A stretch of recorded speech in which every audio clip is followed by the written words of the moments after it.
Coffee bathing.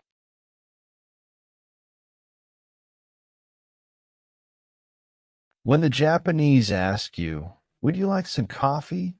think twice before you answer.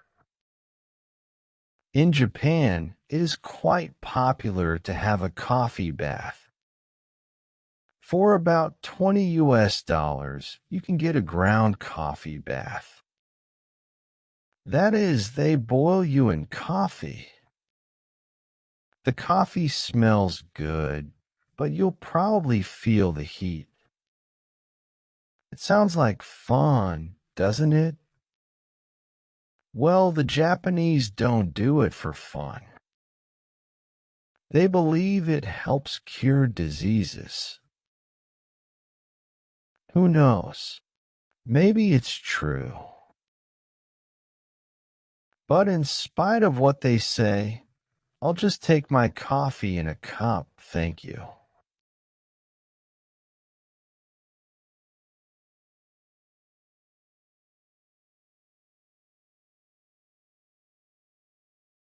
Whiskey or coffee?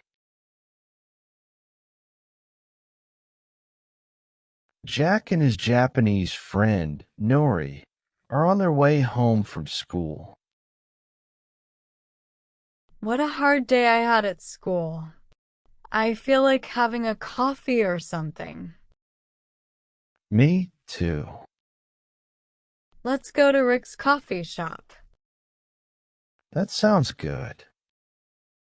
What kind of coffee do you like? I feel like having an Irish coffee. Okay, I'll have the same. Why am I feeling tipsy? There's whiskey in Irish coffee, you know.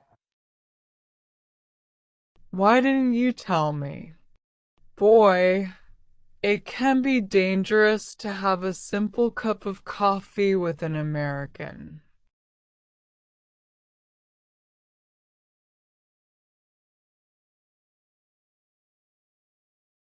Earthquake survival tips.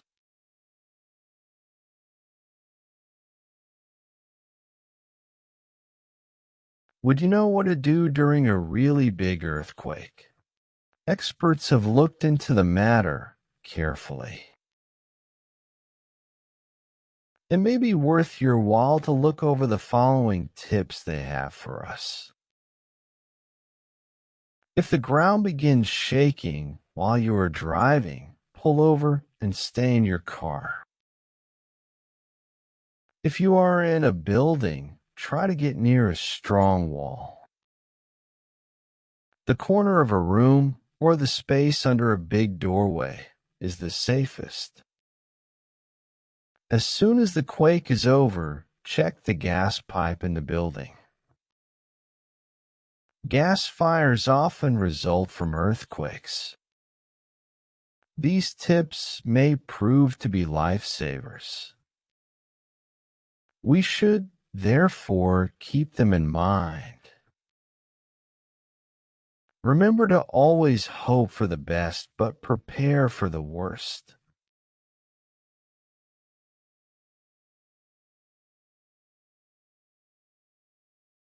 Just like a woman.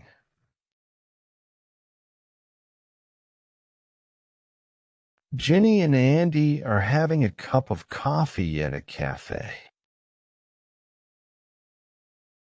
Hey, Andy. Did you feel that earthquake yesterday? Sure. I was at work. Some of the women in the office felt dizzy and screamed.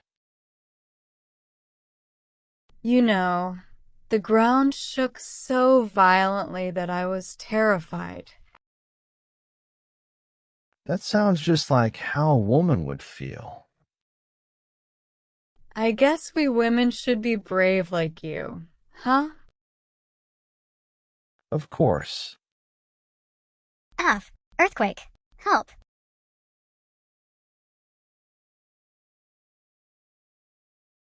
Look at you. I was just playing. You're worse than a woman. You even sounded worse than the women at the office. I knew it was just a joke.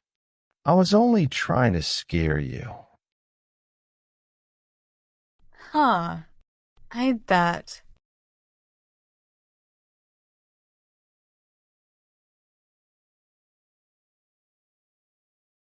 Restaurant dos and don'ts. When you want to eat at a Western restaurant, you should first consider making a reservation. If not, you risk having to wait for a long time for a table. When eating, the Japanese and some Chinese are in the habit of slurping their food. By doing so, they show their host how much they like the food. Westerners find eating soup this way most unpleasant. They also consider picking one's teeth and putting on makeup at the table no-nos. And when it comes to tipping, they just leave some money on the table. The amount is up to you, but it's usually 15 to 20% of the check.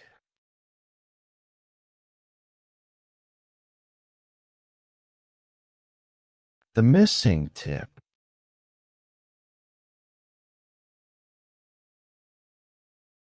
Chen is in America. His American friend, Daisy, suggested having lunch with him at a restaurant. Why is that waiter so angry? Those people who just left didn't seem to give him any tip, which made him angry. Is that absolutely necessary here? Kind of. It's the custom. You can't really avoid leaving at least a small tip. But suppose the service is bad. In that case, of course, we don't leave one. And does the waiter know that's why you didn't give him a tip? Exactly. It's just like telling him off. No wonder he's so angry. Well, in fact, the people did leave him a tip, but that kid over there took it.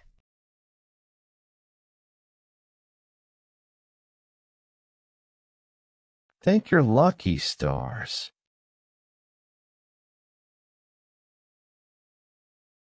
I remember when I was a young boy, life was tough. My parents made me do many things for them. For example, they had me do the laundry, the dishes, and the house cleaning. They even got me to work part-time to help with the family expenses. If I was naughty, they would spank me. They would not let me go outside the house for days. Nowadays, life is quite different for kids. Parents can't force them to do anything. On the contrary, it seems as if children can get their parents to do anything for them. Parents and teachers are even afraid to spank children for fear of being sued. It amazes me, therefore, whenever I hear youngsters complain. Instead, they should be thanking their lucky stars.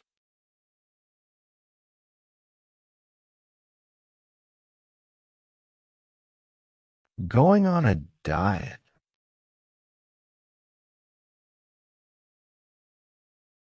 Little Johnny is talking to his mother. How come you always make me do things I don't want to? What do you mean? Well, for instance, you always force me to eat steaks, pork chops, and chicken day in and day out. Okay, what do you want? All I want is vegetables and fruit from now on. What's wrong with you? Are you sick? No, but I want to go on a diet. Why? Everyone's calling me fatty at school. Oh, I get it now.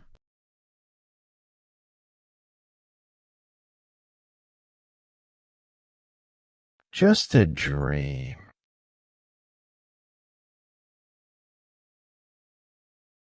One day I was at home listening to music when suddenly I felt a pain in my neck.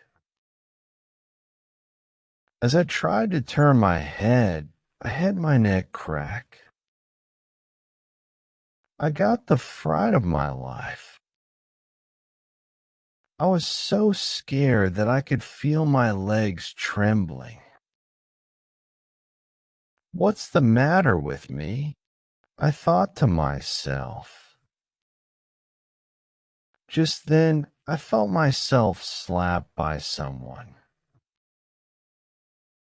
I opened my eye and saw my teacher standing over me with an angry look in his face. I realized then that I had been dreaming. I didn't mind getting caught dozing off in class. I was happy what happened was just a dream.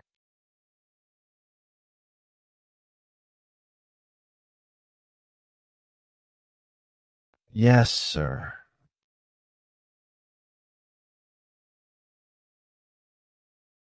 The teacher wakes me up from my dream. Get up, you lazybones. Oh, sorry, sir. I must have fallen asleep. You bet. And we could see you shaking like a leaf. Really? Wow. Thank goodness I was dreaming. What? You were dreaming in class and you were happy about it? Yes, sir. What? Do you take me for a fool? Yes, sir. No, sir. As punishment you are to write, I must not sleep in class 100 times. No, sir. Wrong. You should say, yes, sir. Whatever, sir. Oh, I give up. Good, sir.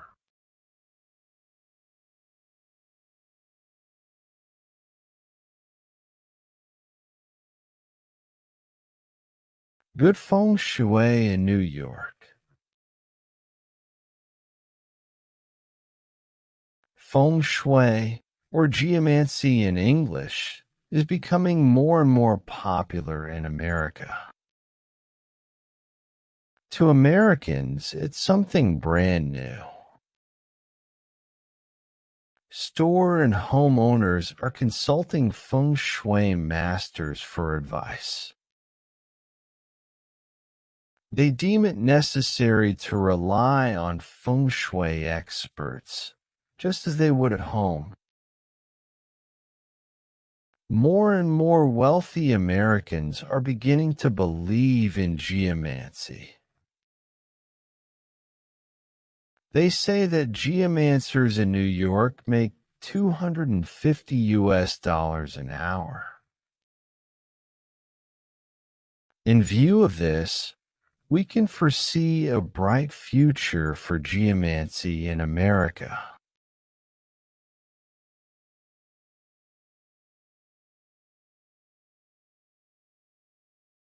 Goldfish, souls and coffee table. Miss Smith, an American, is talking to Mr. Ting, an expert on feng shui. What changes would you suggest for my house? I think that you should get an aquarium with goldfish. Why? Goldfish bring good luck. Okay. Anything else? You should also get rid of that mirror in front of your bed. Why? Your soul travels at night. It must find its way back to the body. The soul might see your body in the mirror and get confused. Really? What else? Ouch. And get rid of this table. Why? It's just a coffee table. It's dangerous. It will bring you bad luck. Are you sure?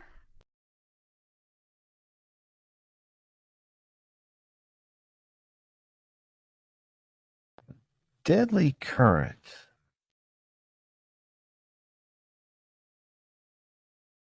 It is a pity that every summer a few people drown at the beach.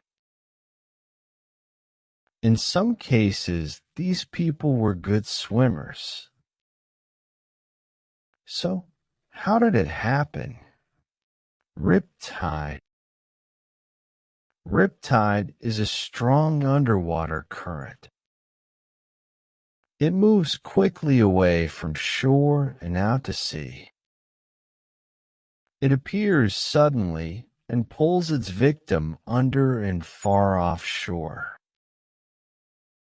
Therefore, people should make it a rule never to swim too far out from the beach.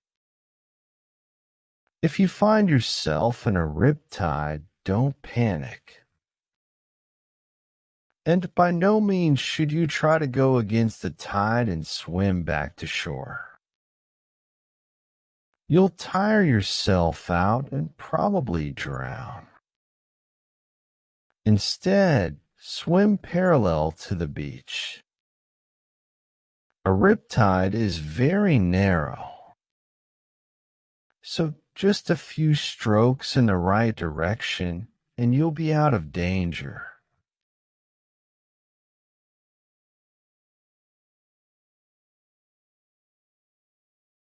A life-saving kiss.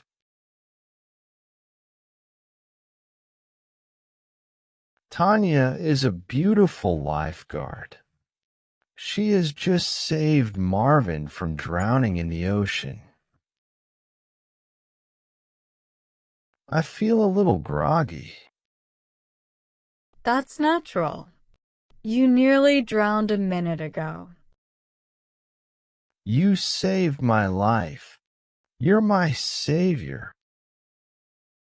Don't get too excited. A minute ago you weren't breathing, and I had to give you CPR. Oh, I wish I could remember that mouth-to-mouth resuscitation with such a beautiful woman as you. Take it easy, okay? Oh, wait. I feel faint again. Nice try, buddy, but don't even dream about it.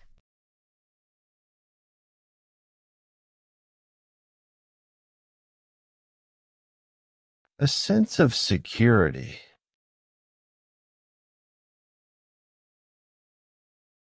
Some people take the view that sometimes in life we have to take chances in order to make progress. I admire such people. It certainly takes courage to take risks. Maybe it's due to my upbringing, but I am the type who likes to play it safe. People like me believe in the saying, "A bird in the hand is worth two in the bush." Conservative as it may be, it keeps me out of trouble. I must confess, however, that such a lifestyle may, at times, be boring.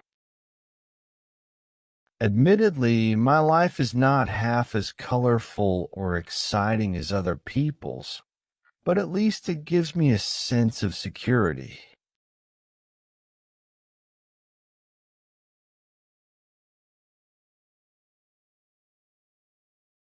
The sex maniac.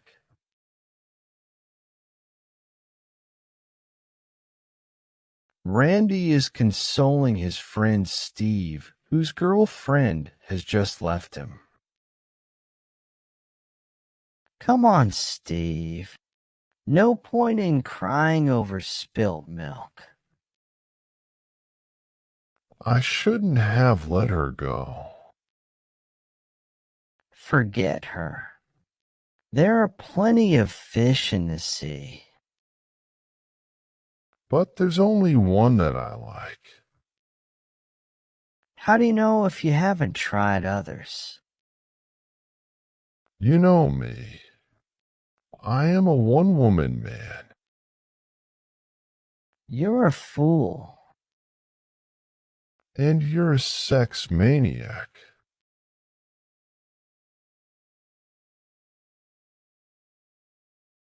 Garbage could mean money. Fashion never ceases to surprise me. Recently, a fashion designer came up with another strange creation. His idea comes straight from the garbage dump, so to speak. He makes sweaters from used plastic bottles. What a weird sweater that's going to be. This new kind of sweater will protect you from the rain and cold. They will therefore be especially attractive to outdoor people such as fishermen, hunters, and mountain climbers. However, they're not cheap. They sell at prices ranging from $100 to $150. What a great idea for making money, don't you think?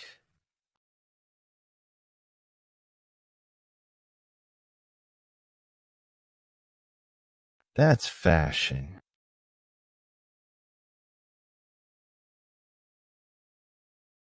Andy and Jess are at a fashion designer's party.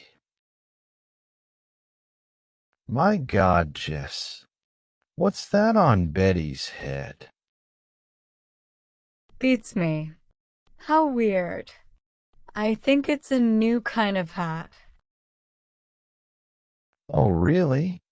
If you ask me, it's more like a bird's nest. How stupid it looks. You think so? Hey, wait a minute. You might be right. There's something moving in the nest. I mean hat.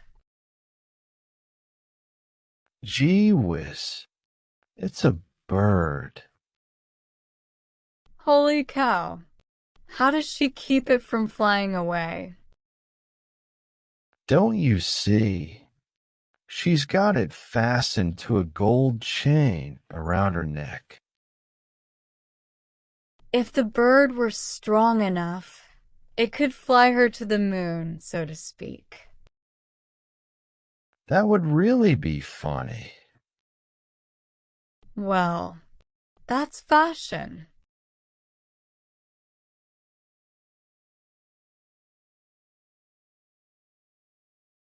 At the foreign exchange.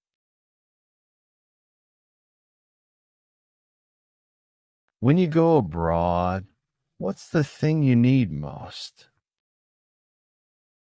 Money, of course. You'll need to go to the bank to buy some traveler's checks. Then when you arrive at your destination, you'll have to go to a bank to cash the checks. Every bank has a foreign exchange department. However, you'll have to speak with the teller in English because he or she will probably not understand Chinese. You should, therefore, brush up on some of the words and phrases that are commonly used when changing money at a bank. For example, you might want to know what the day's exchange rate is, or if there are any handling charges, etc. Worried? Don't be. Our next lesson will give you a good idea of what you need to say and how to say it.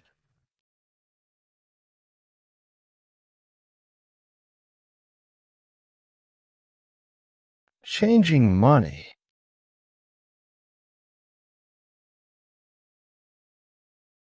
Richie Lee is at a bank in Australia.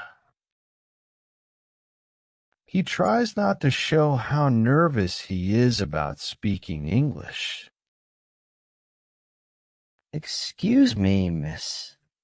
I would like to change $500 into Australian dollars, please. Are you changing cash or traveler's checks? Traveler's checks. Can I have a look at your passport? Sure. Here you are. By the way, do you charge any commission? Not at this bank. Please sign here on your checks. How do you want your money? 4 $100 bills and the rest in smaller bills, please. Here you are, sir. Thanks. You've been very helpful. Thank you. Have a nice day. You too. Goodbye.